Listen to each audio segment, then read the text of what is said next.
The trim for the base of this post is just the style that I went with. You can go with any type of style that you want, but the first thing that you're going to want to do is measure the width that you need. I have some screws there that are protruding from the wood, so I needed to measure a little bit wider just to make sure that I covered those and they weren't impeding. First thing that I would like to do is test my 45 and just make sure that my saw is cutting at a 45-degree angle. You can do that with a speed square. And then that distance that you just measured, that's going to be the width of the inside pieces, the inside corners that are going to wrap around that post. So in this instance, it was 8.5 inches that I needed, as you can see right here. And that is the width of the inside where all of the corners are going to meet. And once you cut them, you can piece them together like that just to make sure that, hey, everything is lining up. They don't have to be perfect. I'm not perfect. I am a DIYer. There are some ways that we can trim these up, which I do, in the event that yours aren't perfect either. See, there's a little bit of a gap there, but of course, once you staple them in and glue them in, you can play with that as well. And just some quick tips here. You want to make sure that the saw is sped up to its entirety, is all the way sped up before beginning to cut. That will give you the most precise and straight cut. And then once again, just keep checking your angles with the speed square there. And you're going to make 4 of these. Once you've cut them all, I do like to take some sanding block and just take off any of the excess splinters and pieces.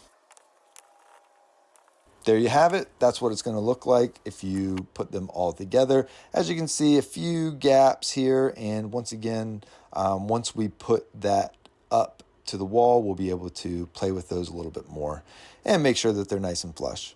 So what we're going to do is staple, or rather nail 3 of the pieces together and leave one opening so that we can wrap it around the post. And this is just using a brad nailer. I also put some wood glue in between those joints as well, which you'll see me do in a minute, and you can see protruding a little bit right there. I have some blue tape down. That's just for the purposes of making sure that the glue doesn't spill, as well as I'm going to leave it there because I have to stain these. If you didn't notice, they're not the same stain. There is no stain on them, but they are going to need to be stained to match the post. So I figured I'll just leave that blue tape there and then slice it off. You have to let the pressure treated wood cure for about 30 days, that is. And now we're just going to do the same thing. I'm brad nailing in all of the joints using about 3 per side, and those 45s turned out pretty nicely. Again, we can use some wood filler and some sanding to finish those. Now for the top trim piece, I didn't want to use quarter round. I thought this would be a little bit better looking, which is just a 1x2. And that will be the top trim piece to give it a little bit of depth and definition. So I'm going to cut 4 of them as well.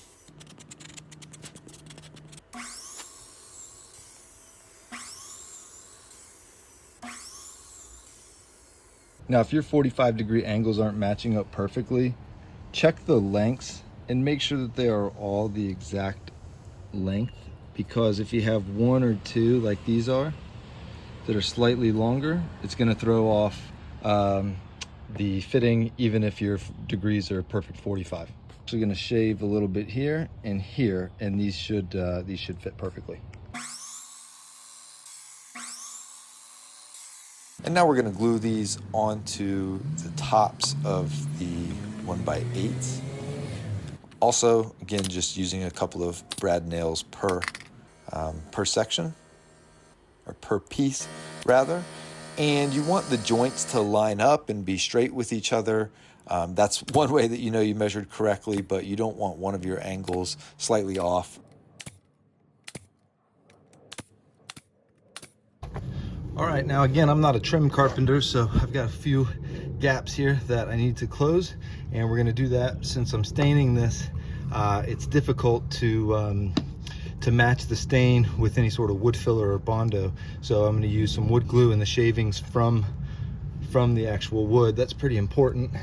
And we're just gonna rub it in here and fill in all these little gaps and then sand it down. So I just put a little bit on top, rub my finger around in it.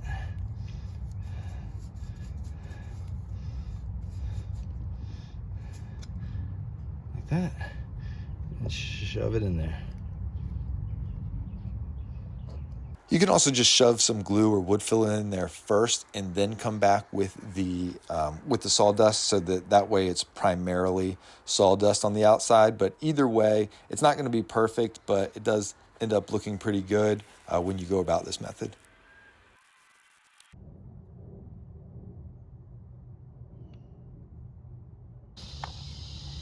If you have some nails that didn't go all the way through, take a Phillips head screwdriver, put it on there, take a hammer, give it a little tap.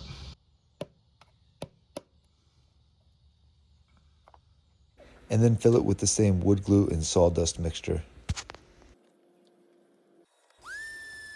And I highly recommend using a sanding block or a power sander. You need to get all of the glue off. You need to get all of the excess wood filler off, because, or whatever it is that you use to patch or fill holes, because it will not take stain. If you're painting it, maybe you can get away with it, but still there's some on the corners there that you can see that needs to come off, which eventually does. Right here, as you can see, it's been completely sanded off. However, that's very important to make sure all of the glue comes off. But overall, that's what it looks like. Those are my joints.